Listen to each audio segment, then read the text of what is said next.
hemos perdido en nuestra sociedad fuentes que nos dicen cómo hay que comportarse, cómo ser como personas.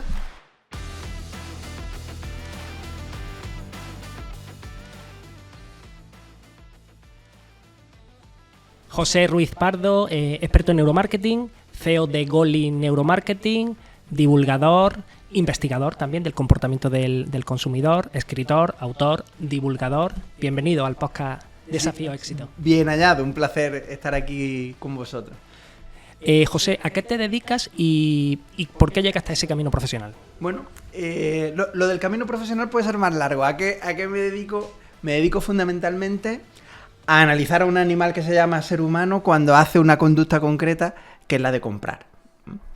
El cómo llego a este punto, bueno, yo tengo una, vamos a llamarle manía, que es intentar juntar todas las cosas que me gustan, ¿vale? Yo tengo un perfil un tanto extraño, soy informático, soy psicólogo, llevo casi toda mi trayectoria profesional trabajando en el mundo del marketing, y un poco es la suma de todo. O sea, en esta etapa profesional, que sin duda es la que más estoy disfrutando, pues hago de informático porque desarrollamos herramientas tecnológicas para poder hacer los trabajos que hacemos, y además no solo desarrollo, o sea, programación, sino también diseño de circuitería, de electrónica y de microelectrónica.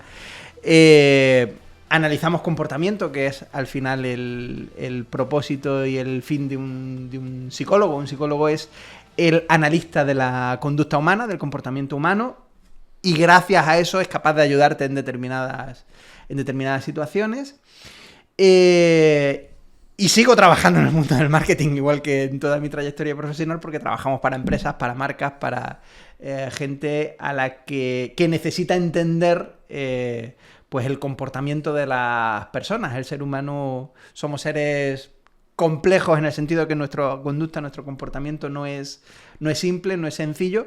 En todo lo que interviene el ser humano, pues hay que entenderlo, mucho más si es un proceso de compra, y a eso nos dedicamos, a ayudar a la gente a que entienda al ser humano cuando compra, o a que nos entendamos a nosotros mismos cuando compramos, ¿no? Comentábamos fuera de micro sobre uno de mis libros, se llama Todos somos clientes por eso, porque el propósito es ayudarte a entenderte a ti mismo cuando estás comprando. Y José, para no perder nuestro sello, a día de hoy, ¿cuál es tu propósito en la vida? Bueno, yo tengo un propósito en la vida desde hace muchos años, que es tratar de ser útil y de ayudar a la gente. Ese ha sido siempre mi propósito. En la adolescencia, que es cuando uno aparte de hacer locuras, que eso las hemos hecho todos, es cuando tiene esa etapa en la que intenta enfocar, hay una cosa que tuve muy claro, y es que lo que hiciera en mi vida intentaría hacerlo con el fin de ayudar a alguien en algún aspecto siempre, y teniendo en cuenta unos valores, haciendo de mi vida, el motor de mi vida, una serie de valores con los que yo me sentía a gusto y que creía que no solo eran útiles para mí, sino para el resto de la gente. Y José, ¿a qué crítica estás enfrentado o te enfrentas en la actualidad por divulgar lo que divulgas? Bueno, al final, el mero hecho de decir algo, el mero hecho de emitir una opinión, pues implica que va a haber gente que seguramente no estará de acuerdo, cosa que además es buena. Pone en Twitter, bueno, en X, buenos días, y hay alguien que te dice, me cago en tu puta madre, ¿sabes? O sea, eso es... El mero hecho de existir ya implica que haya crítica. Gente que incluso pueda no estar de acuerdo con tu mera existencia, ya no con lo que digas, sino con tu mera existencia. Entonces, bueno, pues al final siempre hay gente que estará más o menos de acuerdo con lo que dices, más o menos con tu actividad, más o menos contigo. Con lo cual yo lo tengo, no sé si es que lo tengo muy asumido, no tengo la sensación de estar peleándome con gente, con críticas y ni nada de eso. A lo mejor es porque lo tengo asumido y simplemente pues trato de entender a las personas que no están de acuerdo, porque ojo, a lo mejor yo cambio de opinión con la opinión de ellos, Y oye, y si no es el caso y tú sigues creyendo lo tuyo y yo lo mío, pues no pasa absolutamente nada y cada uno sigue su... Lo que pasa es que en su este camino. país que se polariza todo, muchas veces puede haber gente que entienda que están más del lado de la marca que del lado del consumidor. Bueno, vivimos una época, por desgracia, en que la polarización es quizá lo que está a la orden del día. Parece que en los últimos años las cosas no son grises, ¿no? O son blancas o son negras. O estás conmigo o estás contra mí, ¿no? Correcto. Pero el mundo en realidad no es así. O sea, ni las cosas son ni blancas ni negras, ni estás conmigo ni estás contra mí. Al final, en el mundo existe una gama de colores muy amplia. Y el mundo funciona a base de combinaciones de colores. Es decir, como especie hemos llegado hasta donde estamos porque hemos sido capaces de integrar lo tuyo con lo mío, con lo del otro.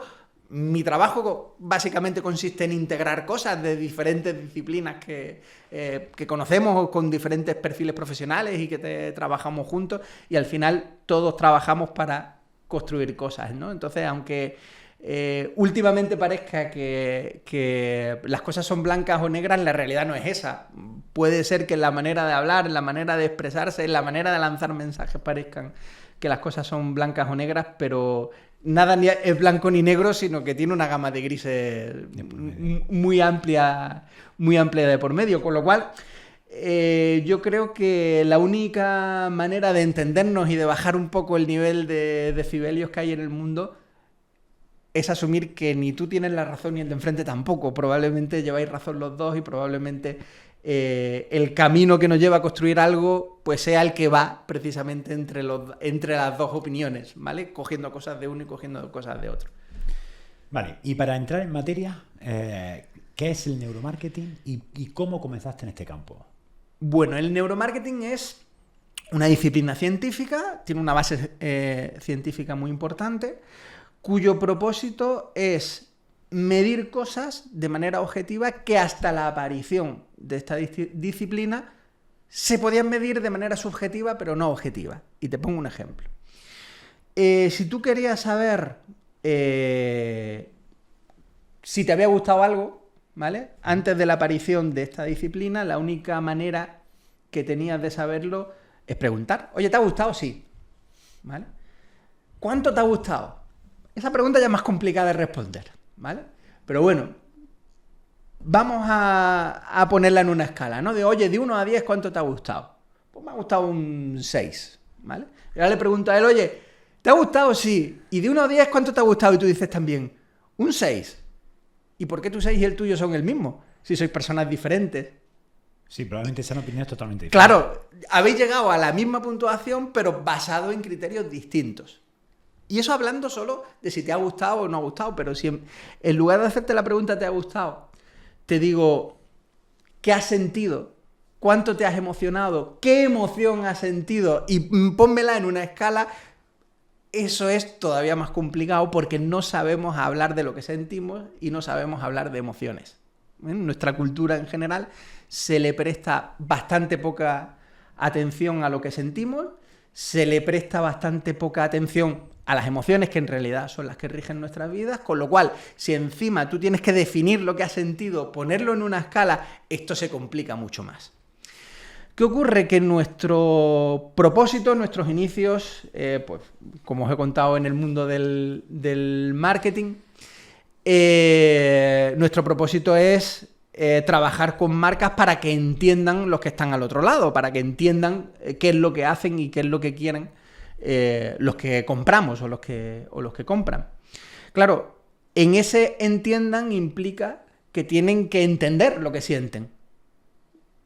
Tú te mueves en tu vida por lo que sientes, hasta tal punto que si una persona te cae mal es que te sientes mal con ella, la evitas. No haces cosas con gente con la que no te cae bien, con la que no estás a gusto, y al contrario. Sí, la ignoras y la evitas, está claro. Con la gente con la que quieres estar a gusto, son con la gente a la que te acercas, con la que te apetecen hacer cosas, con la que se te ocurren espontáneamente hacer cosas. Claro, Si hablamos de personas, más o menos se entiende, pero si hablamos de marcas, las marcas también se tienen que comportar en nuestra sociedad como un miembro más de la sociedad. Las marcas hacen sentir cosas, las marcas caen bien y caen mal. Los productos dentro de las marcas también caen bien y también caen mal. Pero tú, como responsable de la marca, tienes que entender eso. Tú tienes que entender qué hace sentir, cómo se siente la gente contigo, qué emociones siente, pero no de una persona o de dos, que sería relativamente fácil.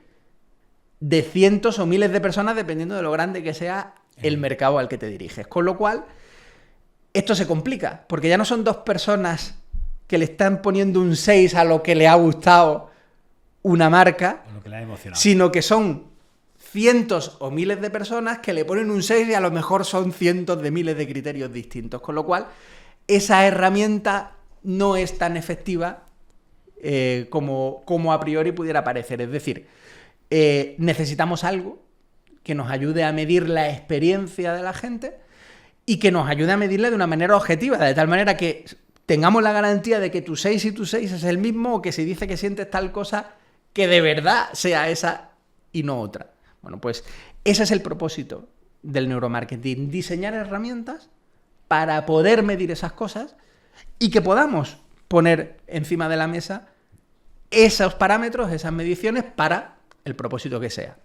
Si es una marca, para entender lo que hace sentir y cómo se mueve y qué siente su comunidad con esa marca y con las marcas de la competencia también, para ver, saber quién eres tú y quién son los demás y cuáles son los elementos que te diferencian, pero también sirven para entender cómo se comportan alumnos en un aula para mejorar una metodología educativa, o cómo se comporta la gente en una ciudad para ayudar a mejorar la experiencia de la ciudad y evitar pues que las ciudades mueran de éxito, o las famosas saturaciones por turismo, etcétera, etcétera, etcétera. Es decir, lo puedes aplicar al campo que quieras, pero el propósito fundamental es, uno, medir cosas que hasta ese momento no se podían medir de manera objetiva, hasta la aparición de esta disciplina, y obviamente es una disciplina científica, es decir, que tiene que hacerlo con rigor científico y de manera objetiva, si no, no nos vale, si no sigue siendo el mismo criterio subjetivo que teníamos con las encuestas. Y aun siendo objetivo, hay una parte no tangible, o sea, subjetiva total, porque, por ejemplo, también dependerá del día del usuario, ¿no? O sea, tiene que ser un muestreo muy amplio para que no haya errores. Claro. Si tú te diriges a un mercado y no vamos a irnos a una multinacional, vamos a irnos a una empresa pequeñita que su mercado es un barrio, ¿vale? Si tú preguntas a 10 personas en un barrio que ahora pueda tener, pues vamos a poner un barrio mediano o grande, 4, 5, 6, 10.000 personas. Bueno, 10.000 me pasa un poquito. Pero 2, 3.000 personas en una ciudad sí puede tener perfectamente un barrio. Obviamente te estás quedando muy corto. Esa muestra está muy sesgada. Es una muestra muy pequeña en comparación con cuál es tu mercado. Entonces, aquí se ponen en juego dos cosas. Uno, el tamaño de la muestra, es decir, con cuánta gente hayas hecho esa medición o mediciones. Hay maneras de hacerlo con todas, en algunos parámetros. Y por otro lado, cuál es la capacidad de inferencia, es decir, cuál es tu capacidad en tu metodología de escoger bien una muestra para que esa muestra sea representativa del colectivo, representativa del mercado total. Por tanto, entran en juego dos cosas, no solo el tamaño de la muestra, sino tu capacidad de cómo hacer la muestra, elegir las herramientas y cómo usarlas para que esos datos sean representativos del total del mercado o de la población al que te estás dirigiendo. Y José, ¿por qué deberían las empresas implementar el neuromarketing en su estrategia? Siempre teniendo en cuenta que en España la media de trabajadores por empresa es 4,5 y el 94% de las empresas tiene 1,7 trabajadores. No es un problema tanto de tamaño, es un problema de concepto. Exacto, de conocimiento. Hay empresas muy grandes que facturan muchísimo y que funcionan muy bien y que no tienen ni idea de lo que pasa dentro de sus empresas, de sus negocios. Vamos a suponer que son tiendas, pues no tienen ni idea de lo que pasa dentro. ¿Que funcionan y venden mucho? Sí, pero quizá podrían ser mucho más eficientes y vender mucho más, pero no tienen información de lo que pasa ahí dentro, y hay empresas muy pequeñas que facturan muy poquito en relación con esas grandes, pero que lo hacen muy bien y son muy eficientes. O sea, no es tanto un problema de tamaño, es más un problema de concepto. El problema está en pensar que un mercado son exclusivamente números relacionados con lo sociodemográfico y con la economía, ¿vale? El error está en pensar en que de los tickets de facturación yo puedo deducir directamente si voy bien o voy mal. No, de los tickets de facturación o de las facturas tú podrás deducir si vas bien o vas mal respecto a tu objetivo de facturación.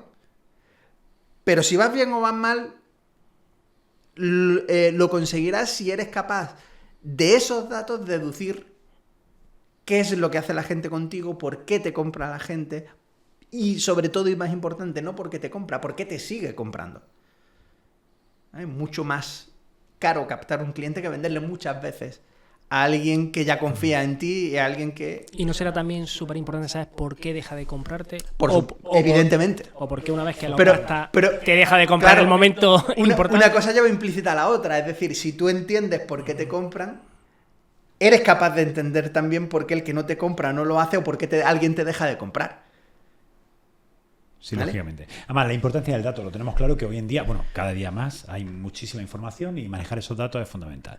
Pero para que nuestros oyentes se pongan un poco, se emocionen, ¿nos puedes contar algún caso de éxito o algún ejemplo en el que tú digas, oye, de mi estudio detectamos esto, para que lo pongamos un poco en práctica? Pues mira, se me vienen a la mente algunos. Recuerdo uno de una... No voy a decir marcas, ¿vale? Para no... Sí, para no hacer publicidad. Eso. No nos pagan. En este caso es un retailer de temas de productos de decoración, pues tienen desde tapicerías hasta cuadros, hasta mobiliario y hasta pintura, ¿vale? Todo eso. Y en uno de los análisis que hicimos, había una serie de emociones negativas, muy negativas, incluyendo hasta en algunos casos emociones relacionadas con el miedo, al pasar por una serie de pasillos, ¿vale? Y dices, ostras, ¿esto qué es?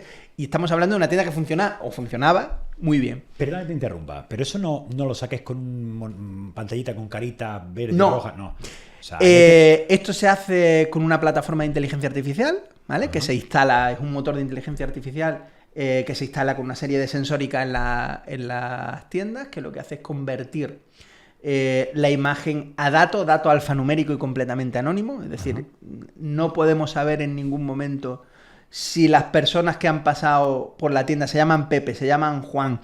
¿Pero segmentáis hombre y mujer por lo menos? Sí, sexo y edad sí.